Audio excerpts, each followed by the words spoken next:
मानस में गोस्वामी तुलसीदास ने लिखा है कि को कही सकई प्रयाग प्रभाऊ, मतलब कोई भी प्रयागराज का वर्णन नहीं कर सकता है। दोस्तों नमस्कार, बेधड़क खबर देख रहे हैं आप। मैं हूं विमलेश शुक्ल। प्रयाग में गंगा, जमुना और सरस्वती तीन नदियों का मिलन है और इन तीन नदियों के मिलन के क्षेत्र में प्रयागराज का माघ मेला हर वर्ष आयोजित होता है और 12 वर्षों पर यहाँ कुंभ का आयोजन किया जाता है। आने वाले 2025 में यहाँ कुंभ का आयोजन किया जा रहा है, जिसके लिए सरकारें पूरी तरह से मुस्तैद हैं। श्रद्धालुओं और सनातनियों के लिए तमाम तरह की व्यवस्थाएं प्रदेश सरकार अभी से करने में जुट गई है।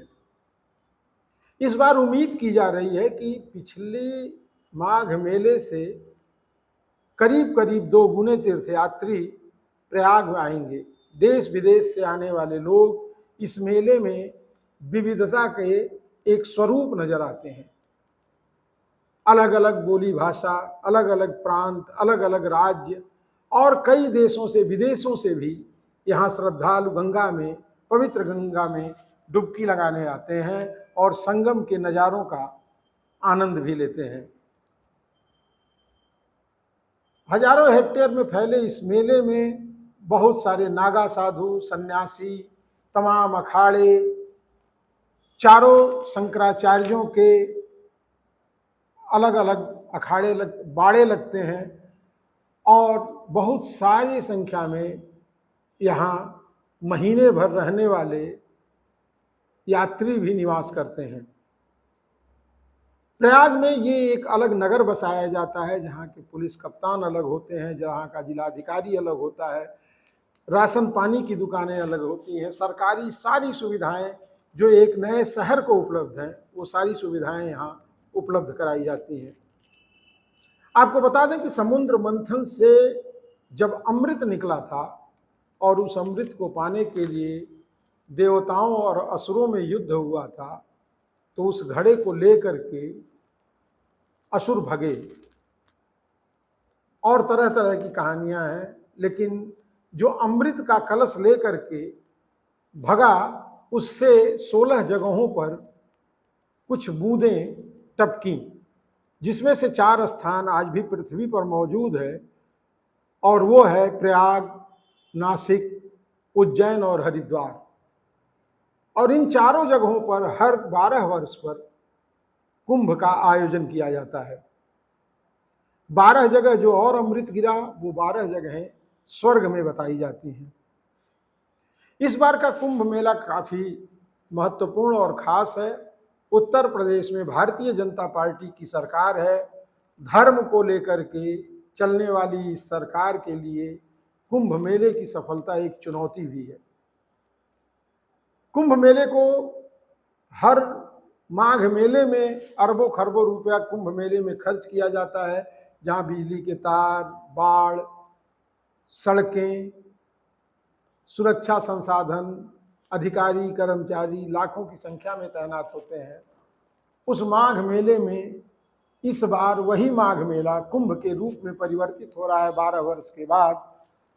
हालांकि हर 6 वर्ष पर अर्धकुंभ भी लगता है, जो कुंभ से कतई कम नहीं होता है। लेकिन इस माघ मेले को, जो कुंभ का माघ मेला है, इसको बनाने के लिए, सफल बनाने के लिए सरकार पूरे मनोयोग से लगी हुई है। कुंभ मेले में भीड़ को रोकने और किसी भी अप्रिय घटना से बचने के लिए तमाम तरह के सुरक्षा उपायों पर अभी से अमल किया जा रहा है। सरकार की योजना है कि रेलवे स्टेशनों पर और प्रयाग से जुड़े जिलों पर होल्डिंग की जगह, जहां पर यात्रियों को रोका जा सके, जांच की जा सके और ठीक ठाक संतुष्टि के बाद ही उन्हें आगे बढ़ने दिया जाए, इस तरह के भी प्रबंध किए जा रहे हैं। कुंभ मेले में करीब 95% लोग सड़क मार्गों से आते हैं, जबकि 4.5% लोग ट्रेनों से आते हैं और बचे आधे प्रतिशत लोग हवाई सेवाओं का उपयोग करते हैं और प्रयागराज के इस मेले में पहुंचते हैं। इन सब चीज़ों को देखते हुए पूरी सतर्कता के साथ प्रदेश सरकार तैयारियों में जुटी हुई है। माघ मेले में गंगा तट के दोनों तरफ बड़े क्षेत्र में भूमि को समतल किया जा रहा है। चूंकि वहाँ किसी तरह की आधुनिक व्यवस्थाएं वहाँ रहने वाले उपयोग नहीं करते हैं, वहाँ बालू में रहना, गंगा में नहाना और एक वक्त भोजन करना, यही परंपरा रही है। और उसी परंपरा के नाते हर वर्ष वहाँ कल्पवासियों की भी बहुत बड़ी संख्या होती है और उन कल्पवासियों के रहने के कारण ही ये नगर के रूप में पूरा मेला क्षेत्र तब्दील हो जाता है।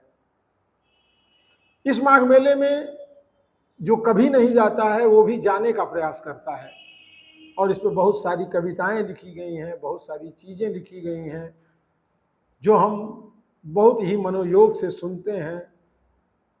उसमें एक आकाशवाणी के कर्मचारी थे, उद्घोषक थे, उन्होंने एक बहुत सुंदर कविता लिखी है जिसे हम कभी आपको सुनाएंगे, खुद सुनाएंगे। लेकिन इस माघ मेले को अद्वितीय, अद्भुत बनाने के लिए प्रदेश सरकार के सारे प्रयास फिलहाल तो बहुत ही सराहनीय हैं और सरकार किसी भी मोर्चे पर कोई कमी न रह जाए इसके लिए सतत प्रयास में लगी हुई है।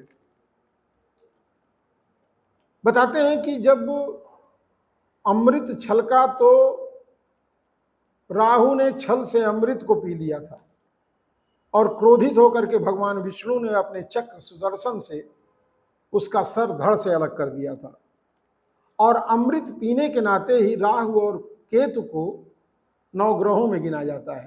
हालांकि ये राक्षस थे, लेकिन जब इन्होंने अमृत पी लिया तो इन्हें 9 ग्रहों में स्थान दे दिया गया। प्रयागराज के बारे में जो भी अपडेट्स आएंगी हम आपको बताते रहेंगे। अगर हमारे इस चैनल को आप यूट्यूब पे देख रहे हैं तो सब्सक्राइब कर लें, फेसबुक पे देख रहे हैं तो फॉलो करें, कमेंट करें। ये खबर आपको कैसी लगी हमें ज़रूर कमेंट बॉक्स में बताएं और जो भी अपडेट्स होंगी वो हम आपको बताते रहेंगे। अभी 3 महीने का समय बाकी है और इस 3 महीने में ही चूँकि गंगा के पानी का जल स्तर बढ़ जाता है बरसात में, तो सरकार चाह करके भी, लोग चाह करके भी उसे बहुत व्यवस्थित नहीं कर पाते हैं। लेकिन ये जो बचे हुए 3 महीने होते हैं, अक्टूबर, नवंबर, दिसंबर के, ये अद्भुत हैं। इसी में सारा नगर बसाया जाना होता है और काफ़ी परिश्रम करना पड़ता है और वो कार्य लगातार तेजी से प्रयागराज में गंगा के तटों पर चल रहा है। आपको बता दें कि इस बार इस कुंभ की सफलता के लिए सारे लोग बहुत उत्सुक हैं, उत्साहित हैं और आनंदित भी हैं। तो ये खबर कैसी लगी हमें कमेंट बॉक्स में ज़रूर बताइएगा। हमें अनुमति दें। नमस्कार।